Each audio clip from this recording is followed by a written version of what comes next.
you so much for joining us again on Crown TV. I am very excited to be here again with my good friends from the Crown, the only supporter group for Orlando Pride. We have Rachel, Christy, Lindsay, and Audrey here, and we wanted to continue our discussion about the Orlando Pride, specifically talking about the upcoming season and what we have to look forward to. So with the league, the NWSL League, the National Women's Soccer League, there are 10 teams. So we are going to be one of those 10 teams that plays. As far as our game schedule goes, we will be playing 20 games. 10 home games, 10 away games. So what we wanted to do was talk a little bit about the past season, the one that happened last year. As a matter of fact, we have our fan Christy here. She is an avid fan of NWSL, watched the last season. So what I'd like to find out is who won last season, and should we expect them to be our biggest rivals this year? Okay. So Kansas City won the championship last year. They won in 2014 and 2015. So they did have sort of the defending champions title last year. So they played in the finals against Seattle. And actually Kansas City has lost a lot of its big name players to starting families or retirement. So I don't think that they are going to be as big of a threat as they would have been last year. I think this year the big threat is going to be Seattle. Laura Harvey has a great team. She's a great coach. She has Hope Solo in goal. She has Kim Little, Jessica Fishlock, great players. They have Megan Rapinoe, who's out right now, but will come back in time. So I think that's really going to be our big threat. I don't think Kansas City is going to be the threat. And like Rachel pointed out, defending champions don't have good luck here in the Citrus Bowl. So that is some really good insight. So thank you for lending that information. So it doesn't sound like Kansas City may be all that big of a threat this year, but we definitely have a lot of other well-known players on a variety of different teams. So the great thing about having a team in town is that we get to go to all the games, see all these teams with all of these incredible players. So are there any players, Rachel, that you are really excited to see that may not be on the Orlando Pride? I'm a huge Megan Rapinoe fan. I want to be friends with Megan Rapinoe. I want to hang out with her. She's a great player, but I also think she's hilarious. So it's going to be great, especially with the national team. Those are the players that we have the most exposure to. So to me, that's where I think the most notoriety, the most name recognition. And as I always say, when any of the U.S. men's national players come, I'm really happy to see you, but I don't want to see you score here. So I would like to see Megan. I know that in the opener, we will get to see Carly Lloyd. I don't want any of that magic happening here at the Citrus Bowl. Keep that to the national team. So to me, it's just kind of getting to see some of the bigger name players from the national team. And I'm sorry, there's kind of an inside joke between Rachel and I. I'm actually going to need you to pronounce Carly Lloyd's name correctly and kind of explain that and how we came up with this wonderful inside joke. During the Olympics in 2012, all of the commentary was done by a British person. So it was Carly Lloyd. And so that's how we reference her all of the time. It's not Carly Lloyd, it's Carly Lloyd. Thank you for that wonderful British impersonation. It's very appreciated. Phil is going to be embarrassed. So, Phil, if you're watching this, she's a rookie. What can I do? I can't even begin to excuse her, but it is. You can't just say Carla Lloyd. You have to say Carly Lloyd. So is there anyone besides, Carly Lloyd and Megan Rapinoe, who we all know and love, are there any other players, Audrey or Lindsay, that you are very excited to see as well? I think I'd like to see Tobin Heath come in and play. She's awesome. She did phenomenal the other night against Columbia. Megan Klingenberg was also an awesome defender. I think she'll be really awesome to come in and see. I will have to say I'm excited for the opener. I know you, Rachel, you just said about we don't want any of the Carly Lloyd magic happen, but I'm super excited. It's also because of the fact that they just got done with the U.S. women team and all other tournaments. It's going to be kind of odd seeing them in completely different teams now, But I'm super excited. That opener is the one thing I'm waiting for. It is very heartbreaking when when you've spent your entire, past 3, 4, 5, 6+ years cheering for these women on the U.S. Women's National Team to now having that awkward, no, not now, not now.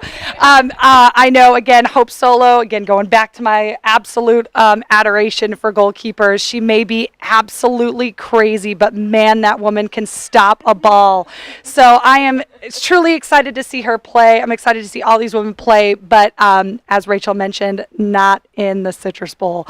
So hopefully we can shut these amazing players down with the help of Coach Shamani's coaching and just rally around these players.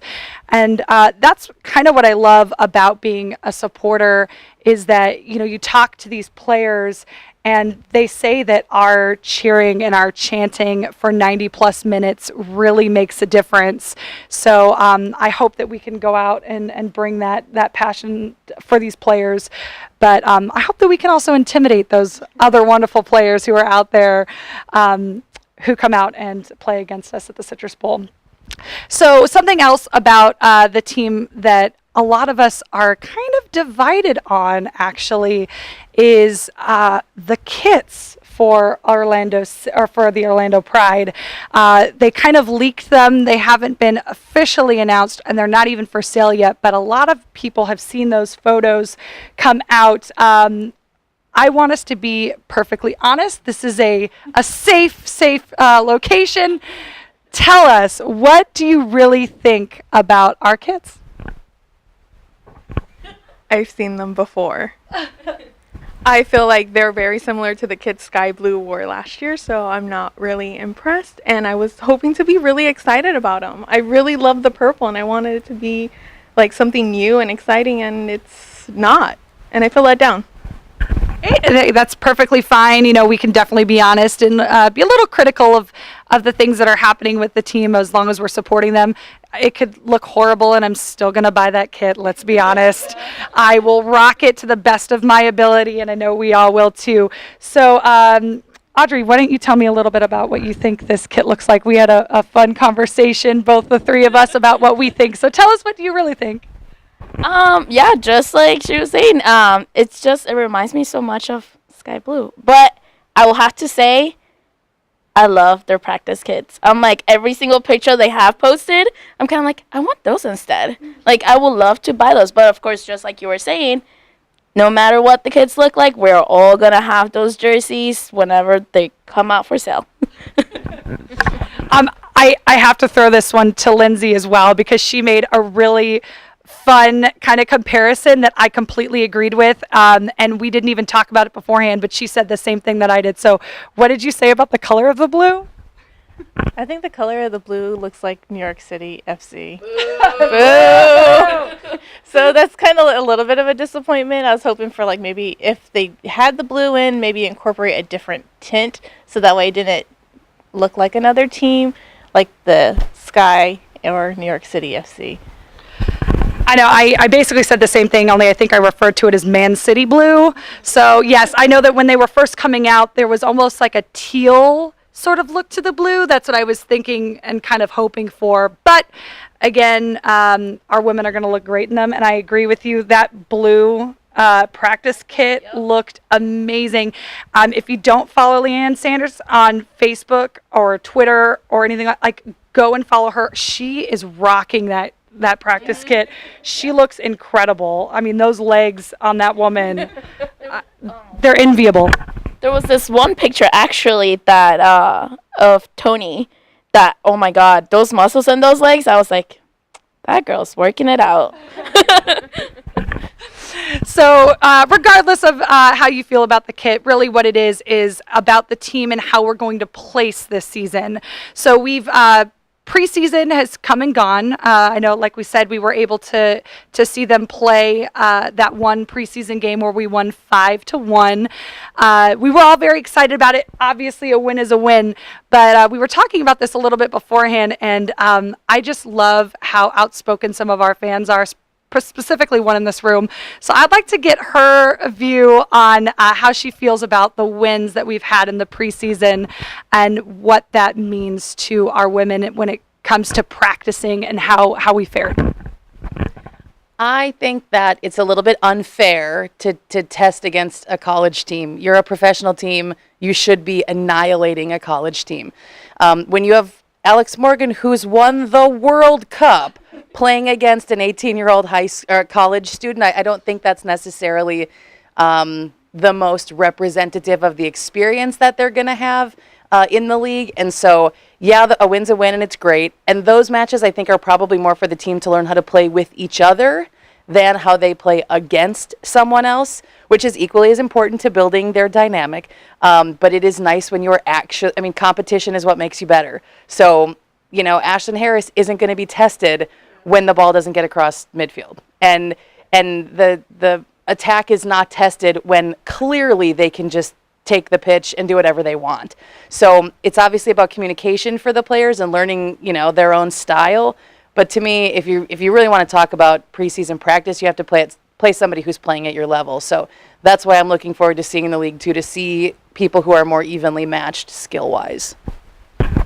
That does make a lot of sense to me as well. And while I may not have thought it in my enthusiasm of winning 5-1 and seeing these women play for the very first time together, you do definitely bring up a good point that no matter how exciting a win is, we really won't see them fully tested until that first game of the season, which is coming up on April 17th, even though it is an away game. I know that we are all very excited to see them play and to see how the future of the team this season is going to go. But Christy, with seeing the teams play last season in the NWSL, where do you think, based on the players that we have and the fact that we have Coach Samani as our coach, where do you think we're going to land in this season? What place do you think we'll go? Do you think we'll make it to the playoffs? Well, of course we're going to make it to the playoff. Obviously we hope to get as far as we can in the league and make it to the finals. That would be the ultimate. But I think from the first game, we're going to see kind of how we're going to measure on that scale, especially playing Houston Dash, who's another expansion team. I think we have a good shot to being right in between, 5 and 4 slot. So close. I like that. Let's hope for the 4. I would definitely love to see the team make it into the playoffs for the first season. No matter how excited we were as fans of Orlando City last year, the fact that they did not make it into the playoffs was a little bit of a bummer. So hopefully the women can kind of take the reins and just go full throttle this first season. And thank you for your experience with the NWSL. Oh, we were going to go with both teams. Okay, so Rachel says we need both teams to make it into the playoffs. Hey, I'll go with OCB too. They haven't had a really strong start as far as wins go, but again, they're a brand new team too. So we're behind you 110% as well. But hopefully we can just want to make it into the playoffs so bad. So do you think, Lindsay, that we have a shot, or do you think that we'll fall short this season? I'm going all the way. I think we can make it. Love the enthusiasm. I think we can do it. We have awesome players. They have pulled an awesome roster, whether it's from international players coming in or we got homegrown talents. I think we can pull it off. I think these girls can do it full throttle. I love that, and that the kind of motto for the Orlando City Soccer Club is defy expectations. So hopefully our women can defy expectations coming to this league. I know it will make all of us extremely happy. So thank you so much for all of your insight into this incredible game, this incredible team that we are very passionate about. But something we wanted to give you some more information on is really where you can get these scarves, right? We've got these passionate, lovely scarves. Now they have one, if you can pan it. This one is already signed by most of the players. So again, we said that accessibility is very important to our fans.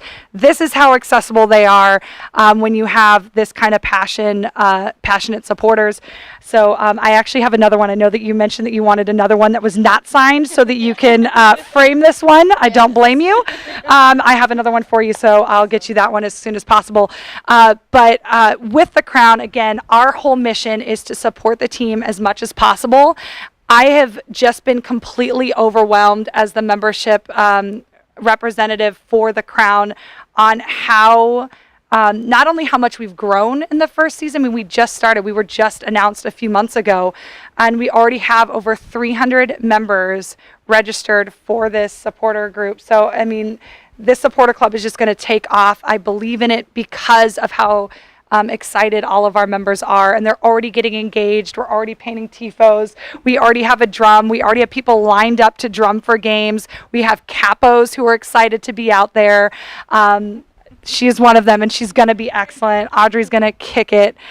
So how do you find out more about us? So you can do a few different things. You can check us out on our Twitter and Facebook handles. It's Pride's Crown. If you search those, you'll see us. Please give us a like. If you want to go a little bit of a step further to become a member, find out what these crazy people are all about, you can go to www.pridescrown.com.